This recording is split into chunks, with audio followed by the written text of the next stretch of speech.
एल्विश मुझे बहुत रॉकी लगते हैं। Very good. एक लड़की जो 4 लोगों को इन्फ्लुएंस कर रही है, एक ग्रुप चला रही है। दिमाग को अपने नीचे घुटनों से उठा के सर में डाल। ये वाली बात इन्हें कैसे पता लगी कि हम कर रहे हैं? ज्यादातर दर्शक पूजा द्वारा की गई कास्टिंग से। सो गाइस, आज भी मेरे पास बिग बॉस की न्यू अपडेट्स हैं। तो बात करते हैं बिग बॉस में हुआ कास्टिंग टास्क, जिसमें पूजा भट्ट कास्टिंग डायरेक्टर बनी थी। यहाँ पूजा भट्ट को हीरो के अलावा बाकी 5 रोल्स के लिए कास्टिंग करनी थी। फॉर एग्जाम्पल विलन, हीरो का दोस्त, heroine, passing shot, no dialogues and crowd का हिस्सा। इन सभी रोल्स के लिए घर वालों की जर्नी के हिसाब से उन्हें कास्ट करना था। पर यहाँ ट्विस्ट ये था कि पूजा भट्ट की कास्टिंग से जनता सहमत हुई तो उन्हें प्रीमियम राशन मिलेगा, और अगर नहीं हुई तो उन्हें बेसिक राशन से काम चलाना होगा। तो सबसे पहले पूजा भट्ट ने विलन के रोल के लिए मनीषा, बेबिका एंड एल्विश यादव को बुलाया। तो मनीषा के ऑडिशन के दौरान पूजा भट्ट एंड मनीषा के बीच में काफी ज्यादा आर्ग्यूमेंट हुआ। मनीषा कहीं मुझे जहाँ तक लगता है मैं एक विलन के कैरेक्टर में सूट नहीं करती। पूजा भट्ट कहीं मुझे फीमेल विलेंस अच्छी लगती हैं। आपका मासूम चेहरा है और आप चालाक भी हो तो ये आप पर बहुत सूट करेगा। जिसमें मनीषा कहीं हम विलन नहीं है, हम हीरोइन का रोल करेंगे। अगर विलन का रोल देना ही है तो बेबिका को दे दीजिए। हम एंटरटेनर हैं तो हीरोइन का रोल दीजिए। फिर पूजा भट्ट अपना पॉइंट साबित करने के लिए रिसेंटली हुए टिकट टू फिनाले टास्क का रेफरेंस दी। वो कहीं जब अभिषेक जिया के साथ होता है तो वो अलग सा अभिषेक दिखता है, और जब अभिषेक आपके साथ होता है तो उसका अलग ही रिएक्शन निकलता है। बेसिकली वो मनीषा रानी को बैड इन्फ्लुएंसर बोलते हुए विलन का रोल ऑफर कर रही थी, और काफी सारे आर्ग्यूमेंट के बाद मनीषा रानी ने विलन का रोल रिजेक्ट कर दिया। फिर एल्विश यादव आए तो पूजा भट्ट उन्हें कन्विंस करने की पूरी कोशिश की। वो कहीं क्या आप interesting, intelligent and smart villain बनना चाहेंगे? जिसपे एल्विश यादव कहे कौन कौन से रोल हैं हमारे पास। पूजा भट्ट कहीं क्राउड का हिस्सा तो आप हैं नहीं, हीरोइन तो आप बन नहीं सकते, passing shot, no dialogues, not for you, और हीरो का दोस्त मैं आपको मानती नहीं हूँ। फिर एल्विश यादव कहे इसमें हीरो नहीं है क्या? तो पूजा भट्ट समझाई, देखो किसी भी फिल्म में अगर विलन अच्छा नहीं होता तो हीरो बहुत फीका पड़ जाता है। ऐसा कहते हुए पूजा भट्ट ने एल्विश यादव के साथ साथ बेबिका को भी कन्विंस कर लिया, और फिर पूजा भट्ट ने बेबिका को विलेन के रोल में कास्ट किया। उसके बाद हीरो के दोस्त के लिए पूजा भट्ट ने आशिका एंड जड को बुलाया। पूजा भट्ट आशिका से कहीं क्या आप खुद को हीरो का दोस्त मानते हो? जिसपे आशिका कहीं मुझे नहीं लगता मैं हीरो की दोस्त हूँ, मेरे अपने ओपिनियंस होते हैं, मुझे जब भी लगता है मैं इंडिविजुअल स्टैंड लेती हूँ। और फिर आशिका भाटिया उस रोल को रिजेक्ट कर दिया। इसके बाद पूजा भट्ट ने जड को कन्विंस कर लिया और हीरो के दोस्त का रोल उन्हें दे दिया। सो नेक्स्ट रोल था पासिंग शॉट, नो डायलॉग्स का, जिसके लिए पूजा भट्ट ने मनीषा को बुलाया। पूजा भट्ट कहीं आपने हमारे विलन के रोल को रिजेक्ट कर दिया तो आपको बुलाना ही पड़ा। हीरो का दोस्त तो नहीं बन सकते थे आप, पर पासिंग शॉट, नो डायलॉग्स है आपके लिए। जिसमें मनीषा कहीं नेचुरली हम चलती फिरती डायलॉग हैं, तो ये पासिंग शॉट भी मेरे लिए सूट नहीं करता है। तो इस बार भी मनीषा रानी ने बहुत सारे आर्गुमेंट के बाद इस रोल को रिजेक्ट कर दिया। पर पूजा भट्ट को अपने हिसाब से चूज करना था तो उन्होंने मनीषा रानी को पासिंग शॉट के लिए चूज कर लिया। सो इसके बाद एक बहुत इंटरेस्टिंग मोमेंट हुआ। मनीषा रानी ने फिर से एल्विश यादव को प्रपोज कर दिया, और इस बार मनीषा रानी बहुत सीरियस थी। पर एल्विश यादव उस नजर से उन्हें देखते ही नहीं थे। तो एल्विश यादव कहे there is difference between attraction and love, जिसमें मनीषा रानी कहीं but you are my love not attraction. इसके बाद एल्विश यादव ने पोलाइटली प्रपोजल रिजेक्ट कर दिया और कहा मैं तुम्हें सिर्फ दोस्त मानता हूँ। जिसके बाद सडनली मनीषा रानी पलट गई और कहीं हम तो नाटक कर रहे थे। मनीषा रानी कहीं पापा की कसम, स्टार्टिंग से हम आपको प्यार की नजर से नहीं देखे हैं, हम सब नाटक कर रहे थे। सो बेसिकली एल्विश यादव के रिजेक्शन के बाद वो कवर अप करने के लिए ये झूठ बोल रही थी। सो वापस चलते हैं कास्टिंग टास्क पर। फिर थी हीरोइन की बारी, तो पूजा भट्ट ने जिया शंकर को हीरोइन के रोल में सेलेक्ट कर लिया। तो इस पे बाहर ऑडियंस भी रिएक्ट कर रही थी, और ऑडियंस का क्या रिएक्शन था वो इस स्क्रीनशॉट से पता चल जाएगा। क्योंकि जब जड और जिया के रोल फाइनल हुए तो आप देख सकते हो ऑडियंस ने जिया को 1 लाख से ज्यादा हर्ट ब्रोकन इमोजी रिएक्ट किए। फिर इसके बाद आखिरी रोल था क्राउड का हिस्सा, जिसमें पूजा भट्ट ने अविनाश का ऑडिशन लिया एंड आशिका को बुलाया, और आशिका ये रोल भी रिजेक्ट कर दी। साथ ही पूजा भट्ट ने ये रोल आशिका को दे दिया। तो बेसिकली पूजा भट्ट की कास्टिंग थी बेबिका एज विलन, जड हदीद एज हीरो का दोस्त, Manisha Rani as passing shot, no dialogues, Jiya Shankar as heroine and Aashika Bhatia as crowd का हिस्सा। सो गलत कास्टिंग को लेकर घर में काफी डिस्कशन हुआ। फुकरा इंसान कहे जड हदीद हीरो का दोस्त कैसे हो सकता है, मनीषा कही हम जड को क्राउड का हिस्सा मानते हैं। फिर फुकरा इंसान कहे पासिंग शॉट 100% गलत है मेरे हिसाब से, पासिंग शॉट तो जड को देना था और क्राउड का हिस्सा अविनाश भी हो सकता था। सो गाइज अगर आप बिग बॉस फॉलो करते हो तो आप कमेंट में बताना आपके हिसाब से आप किसको इन रोल्स में कास्ट करना चाहते हो। साथ ही जैसा कि आपको पता है टास्क में हीरो का रोल नहीं था, तो फुकरा इंसान अपने ग्रुप में बता रहे थे कि पूजा भट्ट ने फुकरा इंसान को ये कहा था कि अगर हीरो ऑफ द शो होता तो मैं तेरे को बुलाती। तो वो अपना नाम सुनकर तो कहे ठीक है, दैट इज राइट, पर जब साथ में उन्होंने कहा कि वो अविनाश को भी बुलाती, उस पे उनका रिएक्शन बहुत फनी था। वो हंसते हुए कहे अगर वो हीरो है इस शो का तो मुझे नहीं रहना इस शो में। साथ ही के फुकरा इंसान एंड आशिका ने मनीषा रानी से झगड़ा कर लिया। हुआ यूं के टास्क के दौरान ऑडिशन में पूजा भट्ट बोली थी कि आप ग्रुप चलाते हैं, जिसपे मनीषा रानी भी एग्री की थी। तो पूजा भट्ट फुकरा इंसान एंड एल्विश यादव को भड़का दिए थे कि मनीषा रानी ऐसे बोल रही थी, जिसपे फुकरा इंसान मनीषा से पूछे कि तू ग्रुप चलाती है। तो मनीषा कहीं ये उनका स्टेटमेंट था कि आप ग्रुप चलाती हैं। तो मैंने कहा था कि जो ग्रुप चलाती है वो पासिंग शॉट में कैसे हो सकती है। साथ ही पूजा भट्ट आशिका को भी भड़काई थी कि मनीषा रानी कह रही थी कि वो आशिका को इन्फ्लुएंस करती हैं, जिसपे आशिका मनीषा से पूछी, पूजा दी ने कहा तू मुझे इन्फ्लुएंस करती है। सो मनीषा रानी कहीं अगर मेरे पे ये सवाल उठता है तो हम बोलते ये आपकी मिसअंडरस्टैंडिंग है, कोई हमको इन्फ्लुएंस नहीं कर सकता। तो सवाल तुम लोगों पे है, मेरे पे नहीं। वो मेरे को विलन बना दी इस बात को बोलकर, पर इन्फ्लुएंस तुम लोगों को किया जा रहा है, मनीषा को नहीं। फिर फुकरा इंसान मस्ती मस्ती में मनीषा को ग्रुप का मुखिया बोलते हुए ट्रोल करने लगे। वो कहे मुखिया होगा तू अपने घर का। साथ ही इसके बाद फाइनली रिजल्ट आया और बिग बॉस बताए कि जनता पूजा भट्ट की कास्टिंग से सहमत नहीं है और इसीलिए उन्हें बेसिक राशन मिलेगा। तो पूजा भट्ट कवर करने के लिए कहने लगी ये भी हो सकता है वो विलन से सहमत नहीं हो। तो फुकरा इंसान एंड एल्विश यादव कहे हम 100% सहमत हैं विलन से। फिर मनीषा पूजा भट्ट को टॉन्ट की, पर आपको ऑडियंस और घर के अकॉर्डिंग देखकर करना चाहिए था। आप विलन में मुझे बुलाएंगे वो तो ऑडियंस कभी नहीं मानेगी। इसके बाद फुकरा इंसान भी मजाक मजाक में पूजा भट्ट को बोल दिए शायद 5 बंदे जिनको आपने कास्ट किया है और उनको वो पोजीशन दी है तो इस टास्क से हमको रियलिटी चेक कर लेना चाहिए। पर पूजा भट्ट डिफेंड करते हुए फुकरा इंसान को मास्टरमाइंड कहीं और अपनी बात पर अड़ी रही। वो कहीं मेरा डिसीजन सेम रहेगा। सो क्या लेट नाइट एल्विश यादव को पूजा भट्ट को लेकर एक बहुत बड़ा डाउट हुआ। बेसिकली बेडरूम में फुकरा इंसान एंड एल्विश यादव अपने ग्रुप में बात किए थे कि कौन टॉप 5 फाइनलिस्ट होंगे और ये बात उन्होंने जब की थी जब Pooja Bhatt and group garden area में थे। सो कल राशन आया तो पूजा भट्ट ने कुछ ऐसा कह दिया जिससे एल्विश यादव को डाउट हुआ, हम तो निकल जाएंगे अगले हफ्ते, तुम ही तो रहने वाले हो। तो एल्विश यादव कहे ये वाली बात बाहर कैसे बच गई। फिर फुकरा इंसान सोचे शायद मनीषा ने कुछ कहा होगा, पर मनीषा भी डिनाई की। वो कहीं ये बात तो मैंने किसी से डिस्कस की ही नहीं। तो फुकरा इंसान कहे ये बहुत बड़ा ग्लिच हो रहा है। तो गाइस मुझे तो यही लगता है कि फुकरा इंसान एंड एल्विश यादव को शायद पता चल गया है कि Pooja Bhatt and Bigg Boss makers connection में हैं। तो इस पे एक ट्विटर यूजर भी कहे बिग बॉस मेकर्स ने पूजा भट्ट को सब कुछ बता दिया है, उन्हें पता है कि कौन से कॉन्टेस्टेंट फाइनल्स में जाने वाले हैं और कौन होंगे टॉप 2 और इसीलिए पूजा भट्ट के बिहेवियर में एक इनसिक्योरिटी दिखाई दी है। तो जैसा कि आपको पता है काफी दिन से मनीषा को टारगेट किया जा रहा है। तो मनीषा चुपके से बाथरूम एरिया में जाकर रोने लगी। पहले आशिका आई और वो कहीं तुझे खुश होना चाहिए, जनता ने सही डिसीजन लिया है। तो मनीषा कहीं हमें घर की याद आ रही है। उसके बाद अभिषेक एंड एल्विश यादव भी मनीषा को रोते हुए देखे और वो उनका मूड ठीक करने के लिए हंसी मजाक करने लगे। तो ये तो थे बिग बॉस के लाइव फीड के अपडेट्स। अब बात करते हैं आलिया भट्ट के बारे में। So as you know Alia Bhatt and Ranveer Singh की रॉकी एंड रानी मूवी आ रही है। तो एक इंटरव्यू में आलिया भट्ट से पूछा गया कि उनके हिसाब से घर में रॉकी एंड रानी कौन है, जिसपे वो सबसे पहले एल्विश यादव का नाम ली और वो क्या कहीं आप खुद ही देख लीजिए।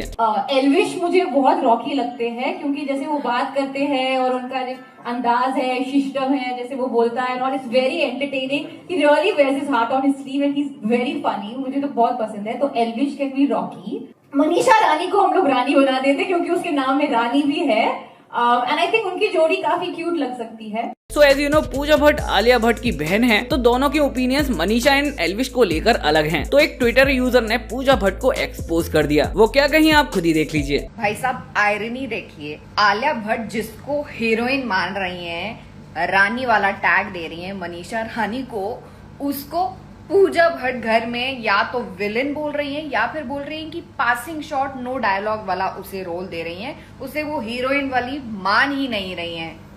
आयरॉनिक, बहुत ज्यादा ironic. What is happening in life, उससे मेरा खून ही नहीं मेरा दिमाग भी खोल रहा है। साथ ही आपको याद होगा रूमर्स थे कि ध्रुव राठी बिग बॉस में जाने वाले हैं। तो रिसेंटली उनका रिप्लाई वीडियो आ चुका है, आप देखिए वो क्या कहे। अगर ये मुझे पैसे भी ऑफर करें इस शो में आने के लिए, लाखों करोड़ों जितने भी पैसे ऑफर करें इस शो में आने के लिए, ऐसे नॉनसेंस शो में मैं अपनी जिंदगी में कभी नहीं जाऊं। साथ ही वो एल्विश यादव के बिग बॉस में जाने को लेकर उन्हें ट्रोल किए। वो क्या कहे, लेट्स सी। लड़का सिद्धार्थ यादव, इसने एक यूट्यूब वीडियो बनाया था जिसमें इसने कहा कि हमारे देश में कितने वेले लोग हैं कि वो सलमान खान की फिल्में देखते हैं जिनका कोई सर पैर नहीं होता। हमें ये अंदाजा होता है कि हमारे देश में कितने खाली बैठे हैं जिनको ऐसी मूवी देखने में मजा आता है जिन मूवीज का ना कोई सर है पैर है। पर सल्लू भाई की मूवी है, 1000 रुपए की टिकट हो, भाई की मूवी है, देखनी है तो देखनी है। बात कहीं ना कहीं ठीक कही थी कि हमें कोई ऐसा कंटेंट नहीं देखना चाहिए जिसमें कोई इंटेलेक्चुअल चीज या प्रोफाउंड चीज नहीं होती, जिसमें कोई सर पैर नहीं होता। वो अलग बात है कि अब ये खुद जाकर बिग बॉस के घर में खड़ा है। सामने खड़ा हूं, नहीं छुपाऊंगा, उखाड़ ले। भाई ऐसा रूल होता ना तो उखाड़ भी लेता हूं। लेकिन बात ये भी सच है कि बिग बॉस इसी टाइप के लोगों के लिए सबसे फिट जगह है। ऐसे ही लोग डिजर्व करते हैं बिग बॉस में जाना और इनफैक्ट जीतना भी। मुझे यकीन है कि ये शो को जीत भी सकता है, क्योंकि कुछ स्पेसिफिक क्वालिटीज हैं जो